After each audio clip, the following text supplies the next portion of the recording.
Hello friends, आज हम explore करेंगे सूफिज्म का एक साइकोलॉजिकल पर्सपेक्टिव, एक ऐसी जर्नी जो इंसान के ईगो से लेकर उसकी सोल तक जाती है। NETJRF साइकोलॉजी के स्टूडेंट्स के लिए ये topic not just theoretical but spiritually enriching भी हो सकता है।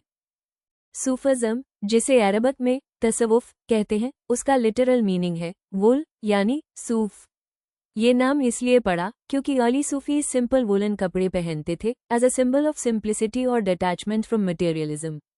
But Sufism is much deeper than that. ये इस्लाम का एक मिस्टिकल डायमेंशन है जहां फोकस होता है इनर प्योरिफिकेशन, डिवाइन लव और एक डायरेक्ट कनेक्शन विद गॉड पर। सूफीज आउटर रिचुअल्स से ज्यादा दिल के सफर को इम्पोर्टेंस देते हैं, जहां सीकर अपने ईगो को डिसॉल्व करके स्पिरिचुअल ट्रूथ तक पहुंचता है। सूफिज्म का मेन एम है एक सिंपल और हार्मोनियस लाइफ जीना। It encourages us to live with peace, love and connection, not just with others but with our own inner self. सूफी फिलॉसफी ये कहती है कि हम दर्द इसलिए महसूस करते हैं क्योंकि एवोल्यूशन के प्रोसेस में हम अपने नेचुरल सेल्फ से अलग हो गए। We moved away from nature and in that disconnection suffering started. Sufism हमें वापस उस इनर सिंप्लिसिटी और नेचुरल हार्मनी की तरफ ले जाता है जहां सुकून भी है और क्लैरिटी भी। अब हम बात करते हैं सूफिज्म के 3 कोर कॉन्सेप्ट्स की, नफ्स, कल्ब और रूह। इन तीनों को समझना एक स्पिरिचुअल ट्रांसफॉर्मेशन का मैप जैसा है। नफ्स यानी सेल्फ या ईगो हमारी डिजायर्स का सोर्स है, इमोशंस और अर्जेस यहीं से निकलते हैं। ये एक कंटिन्यूअम पर काम करता है जहां बेस इंस्टिंक्ट से लेकर हायर अवेयरनेस तक का पोटेंशियल होता है। कल्ब यानी स्पिरिचुअल हार्ट वो सेंटर है जहां डिवाइन विजडम और लाइट होती है। ये नफ्स को प्यूरिफाई करता है, कंट्रोल में रखता है और इंसान को हायर सेल्फ की तरफ ले जाता है। और फिर आता है रूह, जो हमारा इनरमोस्ट डिवाइन सेल्फ है। जब कल्ब अवेकन हो जाता है तो रूह का एक्सपीरियंस होता है जहां बॉडी, माइंड और सोल एक हो जाते हैं। यही है ट्रू इंडिविजुअलिटी और स्पिरिचुअल होलनेस की स्टेट। अब हम देखते हैं कि सूफी साइकोलॉजी का ये मॉडल नफ्स, कल्ब और रूह मॉडर्न साइकोलॉजिकल थ्योरीज से कैसे अलाइन करता है। नफ्स यानी सेल्फ या ईगो को हम फ्रॉइड के एड या ईगो के कॉन्सेप्ट से रिलेट कर सकते हैं, जहां हमारी बेसिक नीड्स, अर्जेस और डिजायर्स रहती हैं। ये इम्पल्सिव होता है और बिना सेल्फ अवेयरनेस के रिएक्ट करता है। कल्ब, जो स्पिरिचुअल हार्ट है, उसका काम है इमोशनल रेगुलेशन यानी इमोशनल इंटेलिजेंस जैसे सेल्फ अवेयरनेस, रिफ्लेक्शन और चॉइस मेकिंग एबिलिटीज डेवलप करना। और फाइनली रूह, जिसे हम ट्रांसपर्सनल साइकोलॉजी में सेल्फ एक्चुअलाइज्ड सेल्फ कहते हैं, वो स्टेट है जहां एक इंसान अपने हायर पोटेंशियल को रियलाइज करता है। मैस्लो के अनुसार ये जुड़ता है पीक एक्सपीरियंसेस, यूनिटी और इनर पीस से। तो हम कह सकते हैं कि सूफी मॉडल सिर्फ स्पिरिचुअल ही नहीं बल्कि साइकोलॉजिकल ग्रोथ का भी रोड मैप देता है, फ्रॉम ईगो टू एसेंस। तो चलिए अब एक बार ओवरव्यू लेते हैं नफ्स के 7 लेवल्स का, जो इंसान के स्पिरिचुअल ट्रांसफॉर्मेशन का बेस बनाते हैं। ये लेवल्स दरअसल एक लैडर जैसे हैं जहां हम अपने लोअर सेल्फ से हायर सेल्फ तक इवॉल्व करते हैं। सबसे पहला है द टायरानिकल नफ्स, जिसे द कमांडिंग सेल्फ भी कहते हैं। ये डिजायर्स और इम्पल्सेस से भरा होता है। दूसरा है द रिग्रेटफुल नफ्स यानी द ब्लेमिंग सेल्फ।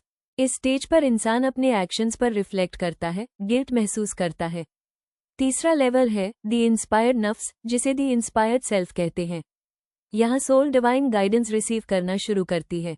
चौथा और पांचवां द ट्रैंक्विल नफ्स और द हैप्पी नफ्स दोनों इनर पीस और डिवाइन सैटिस्फैक्शन को रिप्रेजेंट करते हैं। छठा है द प्लीजिंग नफ्स, वो स्टेज जहां इंसान का सोल इतना रिफाइंड होता है कि God is please with them.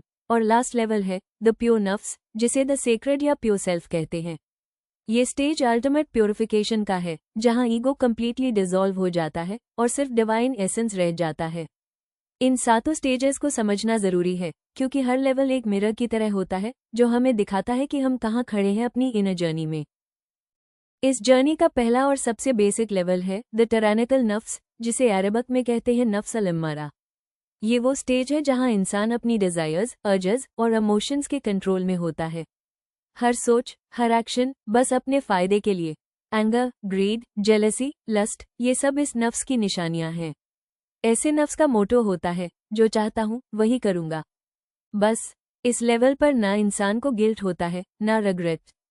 ये नफ्स एक टायरेंट की तरह इंसान को कंट्रोल करता है बिना किसी स्पिरिचुअल अवेयरनेस के।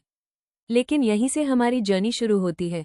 अगर हम ऑब्जर्व कर पाए अपने रिएक्शंस को तो बदलाव पॉसिबल है। अगला लेवल है द रिग्रेटफुल नफ्स, जिसे अरबक में कहते हैं नफ्स अल लवामा, यानी द ब्लेमिंग सेल्फ। यहाँ इंसान पहली बार अपने एक्शंस को देखना शुरू करता है। गलत काम के बाद रिग्रेट महसूस होता है।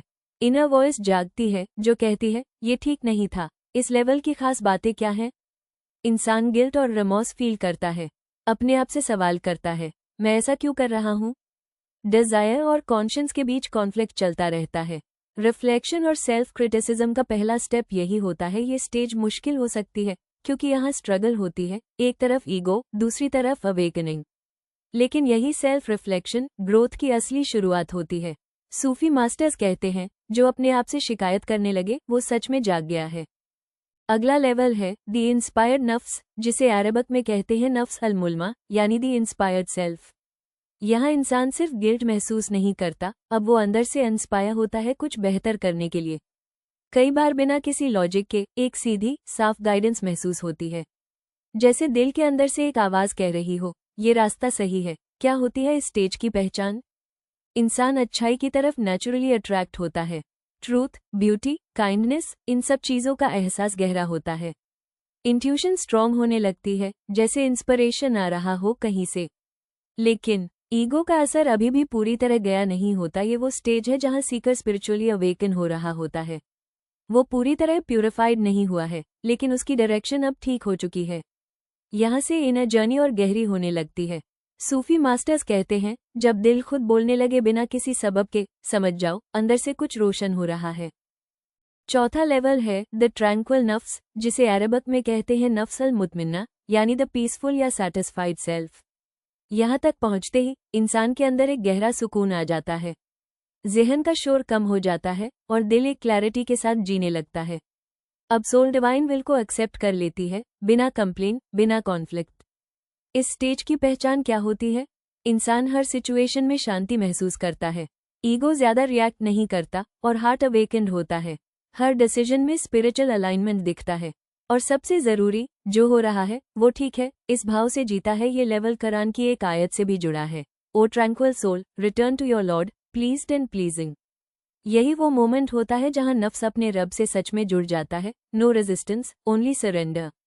सूफीज कहते हैं जब दिल से शिकायत खत्म हो जाए और सिर्फ शुक्र रह जाए, समझ लो आपका नफ्स ट्रैंक्विल हो गया है।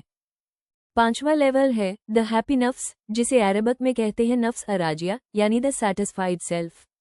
ये वो स्टेज है जहां सोल सिर्फ पीसफुल नहीं होती, बल्कि प्लीज होती है, खुश होती है अल्लाह के हर फैसले से। ना कोई कंप्लेन, ना कोई रेजिस्टेंस, सिर्फ एक गहरा सुकून और तसल्ली। इस लेवल की पहचान क्या होती है? इंसान हर हाल में शुक्र महसूस करता है, जिंदगी के दुख भी डिवाइन नजरिए से देखता है, हर सिचुएशन में एक डीपर मीनिंग एक्सपीरियंस करता है। खुशी अंदर से आती है, किसी एक्सटर्नल कंडीशन पर डिपेंडेंट नहीं होती। ये लेवल स्पिरिचुअल मैच्योरिटी का साइन है। यहाँ इंसान सिर्फ गॉड से नहीं, गॉड के लिए भी जीने लगता है। सूफीज कहते हैं राजी रहना एक इबादत है। जब तक हम चुनते हैं, हम खुद से बंधे हैं। जब हम राजी हो जाते हैं, तभी आज़ादी शुरू होती है। अगला लेवल है द प्लीजिंग नफ्स, जिसे अरबक में कहते हैं नफ्स अलमर्जिया, यानी द प्लीजिंग सेल्फ। ये वो स्टेज है जहां सोल इतनी रिफाइंड, इतनी अलाइंड हो जाती है कि सिर्फ इंसान ही नहीं, खुद अल्लाह भी उस सोल से राजी होता है। जिंदगी एक इबादत बन जाती है, बिना शब्द, बिना दिखावा। इस स्टेज की पहचान क्या होती है? ईगो अब इंटरफेयर नहीं करता, हर सोच डिवाइन से सिंक्ड होती है। Emotions balanced, thoughts clear, actions sacred. हर काम में इखलास, यानी प्योरिटी ऑफ इंटेंशन। जिंदगी एक साइलेंट ऑफरिंग बन जाती है। अल्लाह के लिए ये मकाम उन्हीं लोगों को मिलता है जो अपने नफ्स को इतना क्लीन कर लेते हैं कि बस वही बचा रहता है जो रब को पसंद है।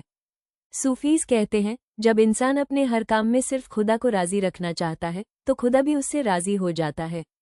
और अब हम पहुंच गए हैं नफ्स के आखिरी और सबसे ऊंचे स्तर पर, द प्योर नफ्स, जिसे अरबक में कहते हैं नफ्स असाफिया, यानी द सेक्रेड सेल्फ। यह वो मकाम है जहां नफ्स पूरी तरह से प्यूरिफाइड हो चुका होता है। ईगो बिल्कुल डिसॉल्व हो जाता है और सिर्फ एक ही चीज बची रहती है, डिवाइन प्रेजेंस। इस लेवल की पहचान क्या होती है?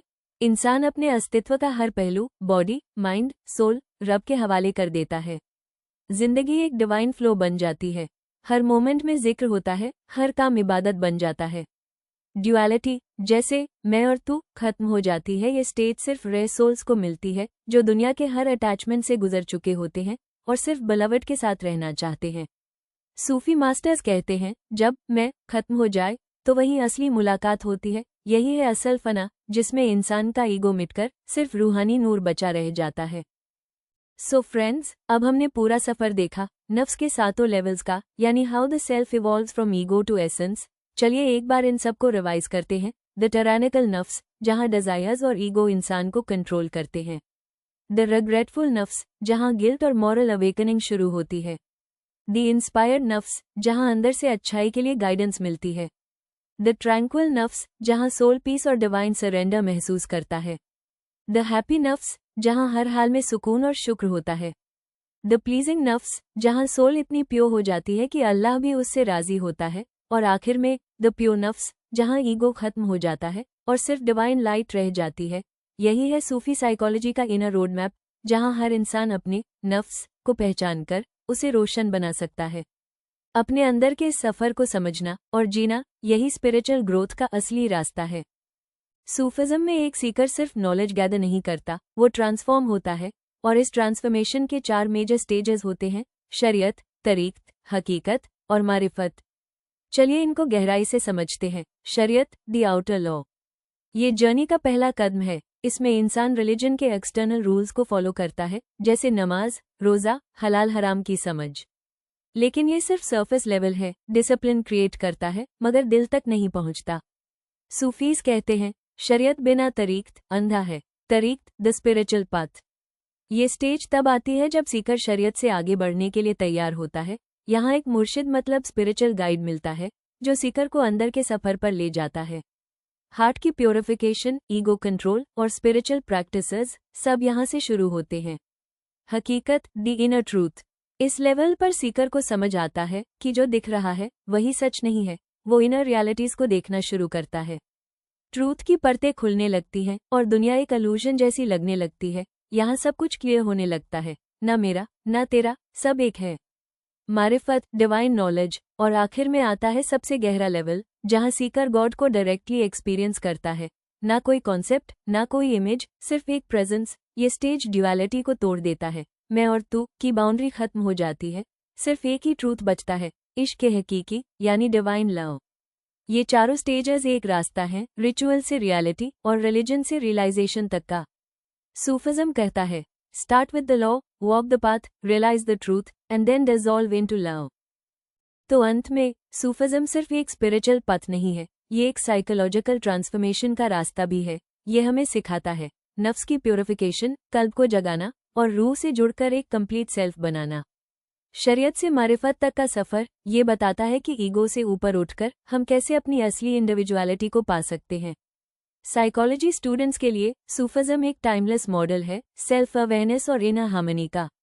अगर आपको ये वीडियो इन्फॉर्मेटिव लगा हो तो चैनल को सब्सक्राइब जरूर करें और ऐसे ही और साइकोलॉजी बेस्ड कंटेंट के लिए कनेक्टेड रहिए। आपको नेट JRF के लिए दिल से best wishes. Keep learning, keep evolving. मिलते हैं अगले वीडियो में।